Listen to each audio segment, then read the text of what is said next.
स्वामिनी और मैं राधे को दास जन्म जन्म मोहे दीजियो শ্রী বৃন্দাবন ধামবাস। রাধে রাধে। এই সেই বৃন্দাবনের অতি পবিত্র ভগবান শ্রীকৃষ্ণের লীলাভূমি। এই স্থানে গোবিন্দের অনেক মধুর লীলা রয়েছে। কৃষ্ণ সখাদের সঙ্গে এই বনে লীলা করেছে। ভগবান যে লীলা করেছে এই স্থানে, ওই লীলা কথা আজ আমরা শ্রবণ করব। কৃষ্ণ এই স্থানে মধুর সুরে বাঁশি বাজিয়েছিল, আর কৃষ্ণের সেই মধুর বাঁশির সুরে সকলে কৃষ্ণ বিরহে কান্না করেছিল। পশু পাখি বৃক্ষ তরুলতা, এমনকি এই পাথরও কৃষ্ণ প্রেমে গলিত হয়েছিল। ভগবানের বাঁশির সুর এত মধুর, সেই মধুর বাঁশির সুরে পাথরও গলতে শুরু করে। এই পাথরে যখন কৃষ্ণের সখারা এবং কৃষ্ণের গাভী চরণ রেখেছে, তখন সেই স্থানে চরণ চিহ্ন পড়েছে। আজ রয়েছে সেই 5000 বছর পুরানো শ্রীকৃষ্ণের চরণ চিহ্ন। ভগবান শ্রীকৃষ্ণের চরণ চিহ্ন রয়েছে এই স্থানে। ওই যে উপরে মন্দির রয়েছে, এই স্থানে গোবিন্দের চরণ চিহ্ন রয়েছে। তো আমরা এখন এই অনেকগুলি সিঁড়িকে পেরিয়ে পেরিয়ে ওই পাহাড়ের উপরে যাব ভগবান শ্রীকৃষ্ণের চরণ চিহ্নকে দর্শন করার জন্য। দেখুন প্রিয় ভক্ত, এই বনটি কত সুন্দর। এই বনে যে মধুর লীলা রয়েছে, ওই লীলা কথা শ্রবণ করে আমরা অনেক আনন্দ লাভ করব। সত্যি আজ আমরা অনেক আনন্দ প্রাপ্ত হব এখানকার কথামৃত শ্রবণ করার মাধ্যমে। ভগবানের কথামৃত হলো আমাদের জীবনের একমাত্র আনন্দ লাভ করার উৎস। দেখুন কৃষ্ণ এভাবেই গাভীদের পালন করত। এখানে তো অনেক কম গাভী রয়েছে। ভগবান যখন লীলা করেছে তখন কৃষ্ণের 9 লক্ষ গাভীর আরও অনেক বেশি বাছুর ছিল। সেই লাখো লাখো বাছুরদের নিয়ে কৃষ্ণ ওই নন্দগ্রাম থেকে, ওই দিকে রয়েছে নন্দগ্রাম, এখান থেকে পাশেই রয়েছে নন্দগ্রাম থেকে কৃষ্ণ এই বনে এসে লীলা করেছে, গাভীদের পালন করেছে। আরেকটি বিষয় হলো, কৃষ্ণ যখন সখাদের সঙ্গে ছিল তখন অনেক সময় রাধারানী আর গোপিকারাও লুকিয়ে এসে কৃষ্ণের পাশেই থাকতো। তো এই স্থানে যে লীলা হয়েছিল, কৃষ্ণের পাশে কৃষ্ণের সখারা ছিল, গাভীরা ছিল, এমনকি রাধারানী আর গোপিকারা ছিল। আর সেই লীলায় আজ আমরা শ্রবণ করব। চলুন প্রিয় ভক্ত, আমরা এই অনেকগুলি সিঁড়িকে পেরিয়ে পেরিয়ে ওই পাহাড়ের উপরে গিয়ে ভগবান শ্রীকৃষ্ণের সেই চরণ চিহ্নকে দর্শন করব এবং এই লীলা কথা শ্রবণ করব। ভগবানের সম্বন্ধে কথা শ্রবণ করলে কি প্রাপ্ত হওয়া যায় না, এই সংসারের প্রতি আমাদের যে আকর্ষণ আসক্তি সেটা নষ্ট হয়। ভগবান এত দয়ালু, তাই তো ভগবান যুগে যুগে অবতীর্ণ হয়। আর সেই ভগবানের অবতীর্ণ হয়ে যে লীলা করে, ওই লীলা কথা আমাদের শ্রবণীয় ভববন্ধন থেকে মুক্ত হওয়ার জন্য। বাকি অন্য কোনো কথার মাধ্যমে আমরা মুক্ত হতে পারি না। কৃষ্ণের কথামৃতই আমাদের ভববন্ধন থেকে মুক্ত করতে পারে। যেমন পরীক্ষিত মহারাজ ভগবানের কথা শ্রবণ করে ভগবানের ধাম প্রাপ্ত হয়েছিল। তো ভগবান অনেক অবতার গ্রহণ করে, কিন্তু এই কৃষ্ণ অবতার হলো সবথেকে গুরুত্বপূর্ণ এবং সবথেকে বেশি মাধুর্যমণ্ডিত। কৃষ্ণ হলো স্বয়ং ভগবান, তাই তো স্বয়ং ভগবান যখন অবতীর্ণ হয় তখন তার লীলা সবথেকে বেশি মাধুর্যমণ্ডিত হয়। তো আমরা এই অনেকগুলি সিঁড়িকে পেরিয়ে পেরিয়ে একদম মন্দিরের কাছে চলে এসেছি। প্রিয় ভক্ত, প্রথমে আমরা এখানকার ভগবান শ্রীকৃষ্ণের চরণ চিহ্নকে দর্শন করব, তারপরে আমরা এখানকার লীলা কথা শ্রবণ করব। তো প্রিয় ভক্ত, একদম আমরা মন্দিরের কাছে চলে এসেছি। দেখুন মন্দিরে ঘণ্টা বাজে। এই সেই ভগবান শ্রীকৃষ্ণের দুর্লভ লীলাভূমি। একদম পাহাড়ের উপরে এসে প্রবেশ করেছি। দেখুন এই পাহাড়ের উপর থেকে পুরো বৃন্দাবনের গ্রামকে দেখা যাচ্ছে। এ হলো পুরো বৃন্দাবন, কৃষ্ণের গ্রাম, কানহাইয়ার গ্রাম। আহা হা, এখানে খুব সুন্দর রাধা কৃষ্ণ রয়েছে। এখানে গোবিন্দের মন্দির কত সুন্দর। আহা হা, শ্যাম সুন্দর, কত সুন্দর শ্যাম বর্ণ, বর্ষার জল ভরা মেঘের মতন ভগবানের রূপ। তো ভগবানের এই মন্দিরের পাশেই সেই চরণ চিহ্ন আজও রয়েছে। তো আমরা দর্শন করব এখন। হরে কৃষ্ণ কৃষ্ণ কৃষ্ণ হরে হরে হরে রাম রাম রাম হরে হরে। এই সেই ভগবান শ্রীকৃষ্ণের চরণ চিহ্ন। দেখুন ভক্তরা এসে এখানে এই দুর্লভ চরণকে স্পর্শ করার সুযোগ পেয়েছে।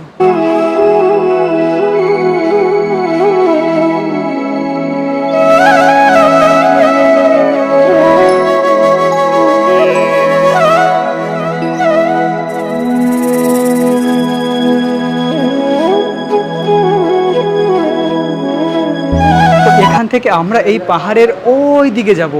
ওই দিকে আরও অনেক ভগবান শ্রীকৃষ্ণের এবং সখাদের গাভীদের চরণের চিহ্ন, বিভিন্ন পাত্রের চিহ্ন এখনও রয়েছে। যে হাঁড়িতে ভগবান ননি মাখন এবং দই খেত, সেই সমস্ত চিহ্ন আজও রয়েছে। ওই পাহাড়ের ওই দিকে আরও অনেক কিছু দর্শনীয় রয়েছে, এখন আমরা যাব। তো এখানেও রয়েছে কৃষ্ণের যে গাভীদের পায়ের চিহ্ন। দেখুন, এ হলো গাভীদের পায়ের চিহ্ন, এ হলো গাভীর খুরের চিহ্ন। গাভীরাও যখন পাথরের উপরে উঠেছে তখন পাথরে চিহ্ন হয়ে আছে, আজও রয়েছে। এবং কৃষ্ণের অনেক সখাদের চরণের চিহ্ন, কত দুর্লভ দর্শন, সেই 5000 বছর পুরানো দর্শন আজ রয়েছে এই মধুর বৃন্দাবনে। দেখুন প্রিয় ভক্ত, বৃন্দাবনের এই ভালোবাসা, এই প্রেম অপ্রাকৃত। এখানে রয়েছে চৈতন্য মহাপ্রভুর চরণ চিহ্ন। দেখুন, ভগবানের এক মহান ভক্ত যিনি মায়াপুরে থাকেন, হিজ হোলিনেস জয় পতাকা স্বামী গুরু মহারাজ, তিনি হলেন ভগবানের নিত্য পার্ষদ। তিনি এই চরণকে স্থাপন করেছেন এই স্থানে। বৃন্দাবনে 12টি মুখ্য বন রয়েছে, সেই 12টি মুখ্য বনের এক একটি বনে চৈতন্য মহাপ্রভুর চরণ চিহ্নকে স্থাপন করেছে। চৈতন্য মহাপ্রভুকে না স্বয়ং রাধাকৃষ্ণ, এই ব্রজের রাধাকৃষ্ণ, ব্রজের রাধা আর কৃষ্ণের মিলিত স্বরূপ হলো চৈতন্য মহাপ্রভুর। আর সেই চৈতন্য মহাপ্রভুর এক অনন্য ভক্ত হলেন পরম পূজ্য জয় পতাকা স্বামী মহারাজ, যিনি মায়াপুরে থাকেন এবং লাখো লাখো ভক্তকে ভগবানের চরণে সমর্পিত করেছেন, ভগবানের ভক্ত বানিয়েছেন। আর সেই মহান ভক্ত এই স্থানে চৈতন্য মহাপ্রভুর এই চরণ চিহ্নকে স্থাপন করেছে। দেখুন, এখানে তুলসী মহারানী রয়েছে, আর তুলসী কৃষ্ণের প্রিয়সী। তুলসী মহারানীর কৃপা হলে বৃন্দাবন ধাম প্রাপ্ত হওয়া যায়। তাই তো আমরাও একবার তুলসী মহারানীকে পরিক্রমা করে এনেছি। জানি কানি চাপা পানি ব্রহ্মহত্যাদি কানি চ তানি তানি প্রণশান্তি প্রদক্ষিণে পদে পদে। তো তুলসী মহারানীর পূজা আমাদেরকে প্রতিদিন করা উচিত। আমাদের ঘরে প্রতিদিন আমাদের তুলসী মহারানীর সেবা করা উচিত, পূজা করা উচিত, সকালে এবং বিকালে, কেননা তুলসী মহারানীর কৃপায় কৃষ্ণকে প্রাপ্ত হব। তো চলুন প্রিয় ভক্ত, এখন আমরা এই পাহাড়ের উপর দিয়ে পাহাড়ের ওই দিকে যাব। ওই দিকটায় রয়েছে আরও অনেক অনেক চিহ্ন, সেই দুর্লভ স্থানকে আমরা দর্শন করব। রাধে বৃন্দাবনেশ্বরী রাধে রাধে, রাধে বিশ্বভানু নন্দিনী রাধে রাধে। তো এখন আমরা সেই মধুর লীলা শ্রবণ করব। তো শ্যাম সুন্দর কৃষ্ণ প্রতিদিন বৃন্দাবনের বিভিন্ন বনে বনে গিয়ে লীলা করত। এই বনে যে লীলা হয়েছিল, কৃষ্ণ সখাদের নিয়ে ওই দিন খেলা করছিল। গোবিন্দ তার সখাদের নিয়ে আলাদা আলাদা বনে গিয়ে আলাদা রকমের লীলা করে, সখারা মিলে পিকনিক করে, অনেক আনন্দ করে। তো এই স্থানে যে লীলা হয়েছিল, একজন সখা লুকিয়ে থাকবে, বাকি অন্য সখারা খুঁজে বের করবে। তো এক করে একজন সখা লুকিয়ে যেত, বাকি সখারা তাকে খুঁজে বের করতো। তো যখন কৃষ্ণের সময় হলো, তখন কৃষ্ণ যখন লুকিয়েছে, তখন আর কৃষ্ণকে কেউ খুঁজে পাচ্ছে না। কৃষ্ণ এই পাহাড়ের উপর থেকে, পাহাড়ের নিচে একটি সরোবর রয়েছে, ওই সরোবরের জলের নিচে বসেছিল। আর কৃষ্ণকে কোনো সখারা খুঁজে পাচ্ছে না। এমনকি গাভীরাও চিন্তিত হয়েছিল, সখারাও চিন্তিত হয়েছিল, আর গোপিকা রাধারানী তারাও পাশে ছিল, তারাও চিন্তিত হয়েছিল কৃষ্ণের জন্য। কৃষ্ণকে যখন খুঁজে পাচ্ছে না, তো তখন কৃষ্ণের গাভী, কৃষ্ণের সখারা সবাই কান্না করেছিল কৃষ্ণের জন্য। কৃষ্ণের বিরহে তারা কান্না করেছিল, কেননা কৃষ্ণকে তারা খুঁজে পাচ্ছে না। ভগবান কৃষ্ণ যখন দেখলো যে তার সখারা এবং তার গাভীরা তার বিরহে এভাবে কান্না করছে, তখন কৃষ্ণ সেই জল থেকে উঠে এসেছে।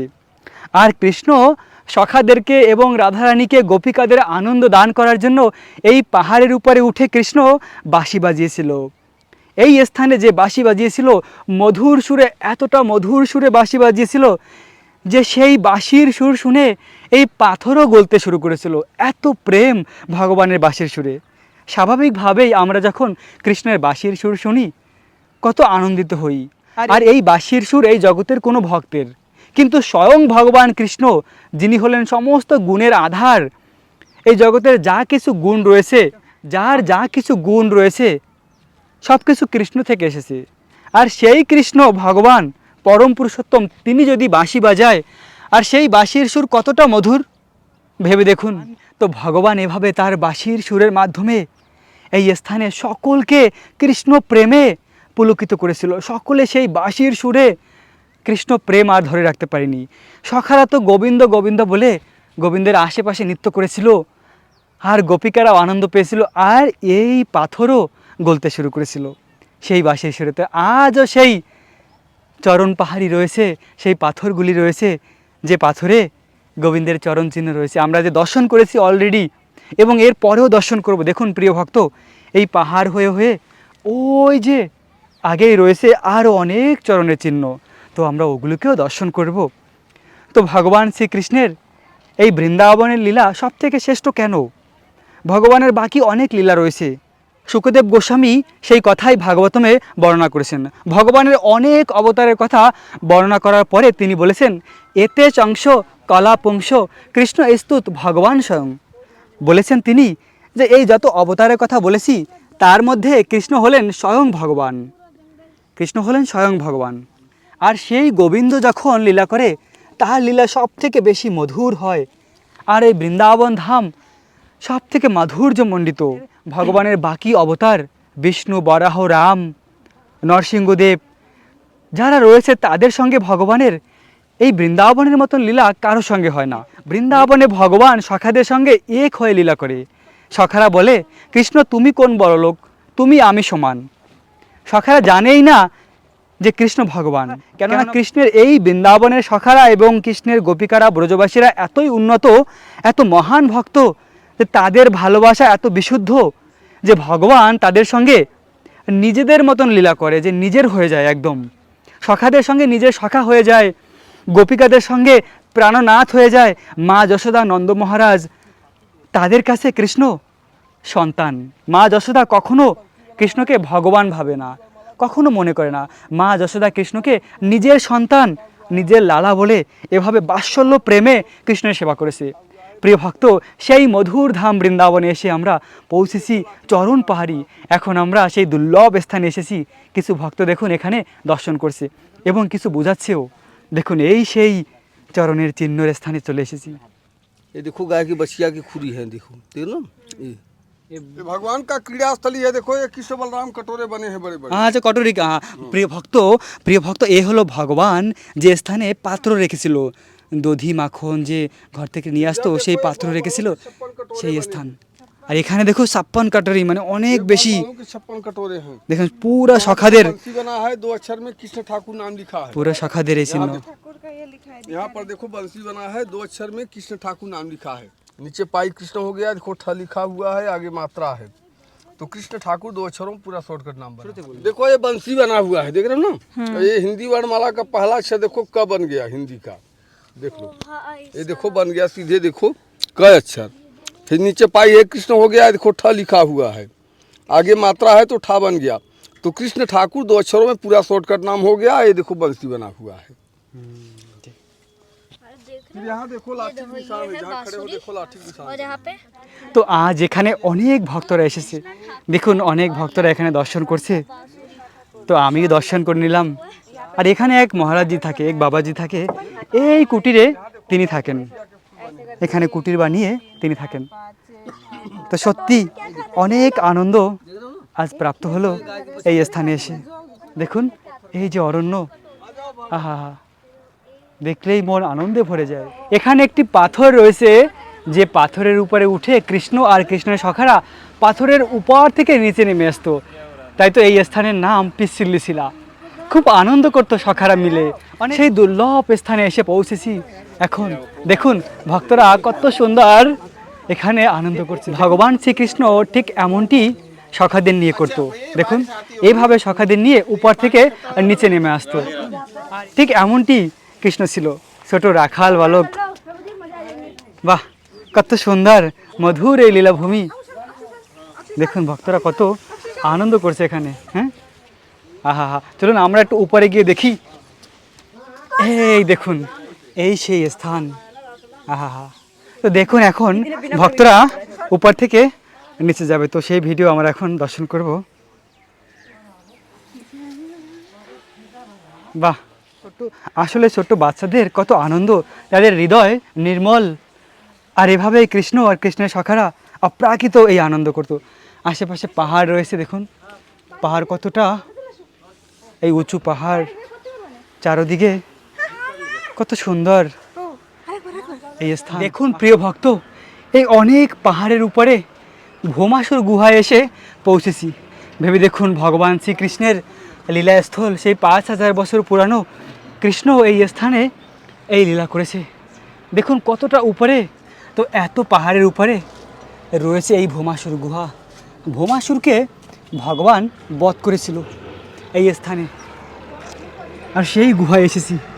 দেখুন এখান থেকে নিচে পড়ে যাওয়ারও সম্ভাবনা থাকে, কিন্তু সাবধানে যেতে হবে।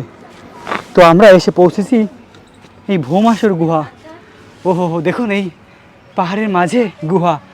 ও হো হো হো, এই সেই ভৌমাসুর গুহা। হরে কৃষ্ণা কৃষ্ণ কৃষ্ণ হরে হরে, হরে রাম রাম রাম হরে হরে। দেখুন আমার সঙ্গে কিছু ভক্তরা এসেছে, তারা এখানে ভৌমাসুর গুহার মাঝে বসে আছে। দেখুন এই দেখুন, এই গুহায় ভৌমাসুরকে বধ করেছিল ভগবান কৃষ্ণ। আর এখান থেকে নিচে ব্রজ বৃন্দাবনের ভূমি। কে হলো ব্রজ বৃন্দাবনের ব্রজবাসীদের গ্রাম। ওই দূরে রয়েছে অনেকগুলি পাহাড়, দেখুন, এবং অনেক পাহাড়ের মাঝে এই ভৌমাসুর গুহা।